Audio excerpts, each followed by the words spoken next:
ವಶೀಕರಣ ಎಂದರೆ ಬೇರೆಯವರಿಗೆ ತಿಳಿಯದ ಹಾಗೆ ಅವರನ್ನು ನಮ್ಮ ವಶ ಮಾಡಿಕೊಳ್ಳುವುದು.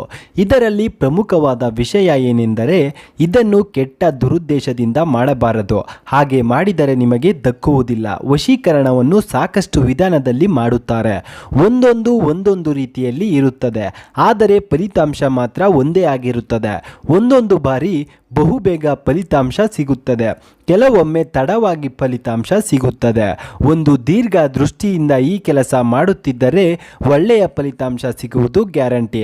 ನಮ್ಮ ಪೂರ್ವಜರು ನಿಂಬೆಹಣ್ಣಿನಿಂದ ಹೇಗೆ ವಶೀಕರಣ ಮಾಡುತ್ತಿದ್ದರು ಎಂದು ನೋಡೋಣ ಬನ್ನಿ.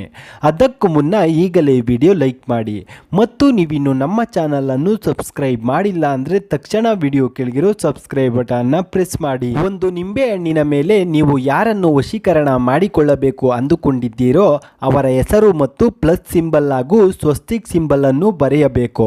ಹೀಗೆ ಮಾಡಿದ ನಿಂಬೆಹಣ್ಣನ್ನು ಅಮಾವಾಸ್ಯೆಯ ಇಂದಿನ ದಿನ ಅಂದರೆ ನಾಳೆ ಅಮಾವಾಸ್ಯೆ ಎಂದರೆ ಇಂದು ನಿಮ್ಮ ಮನೆಯ ದೇವರ ಕೋಣೆಯಲ್ಲಿ ಇಡಬೇಕು. ನಂತರ ಅಮಾವಾಸ್ಯೆಯ ದಿನ ಆ ನಿಂಬೆಹಣ್ಣನ್ನು 4 ಭಾಗವಾಗಿ ಕತ್ತರಿಸಬೇಕು. ಅದಾದ ನಂತರ ಮತ್ತೆ ನಿಂಬೆಹಣ್ಣಿನ ಭಾಗಗಳ ಮೇಲೆ ನೀವು ವಶೀಕರಣ ಮಾಡಿಕೊಳ್ಳಬೇಕಾಗಿರುವ ಹೆಸರು ಮತ್ತು ಪ್ಲಸ್ ಸಿಂಬಲ್ ಮತ್ತು ಸ್ವಸ್ತಿಕ್ ಅನ್ನು ಬರೆಯಬೇಕು. ಅನಂತರ ಆ ನಿಂಬೆಹಣ್ಣಿನ ಭಾಗಗಳನ್ನು ತೆಗೆದುಕೊಂಡು ಹೋಗಿ 3 ರಸ್ತೆ ಕೂಡುವ ಅಥವಾ 4 ರಸ್ತೆ ಕೂಡುವ ಜಾಗಕ್ಕೆ ಹೋಗಿ ಒಂದೊಂದು ನಿಂಬೆಹಣ್ಣಿನ ಭಾಗವನ್ನು ಒಂದೊಂದು ದಿಕ್ಕಿಗೆ ಎಸೆಯಬೇಕು. ಹೀಗೆ ಮಾಡಿದರೆ ಮುಂದಿನ ಅಮಾವಾಸ್ಯೆ ಒಳಗಡೆ ನೀವು ಯಾರನ್ನು ವಶೀಕರಣ ಮಾಡಿಕೊಳ್ಳಬೇಕು ಅಂದುಕೊಂಡಿದ್ದೀರೋ ನಿಮ್ಮ ಹಿಂದೆ ಬರೋದು ಪಕ್ಕ.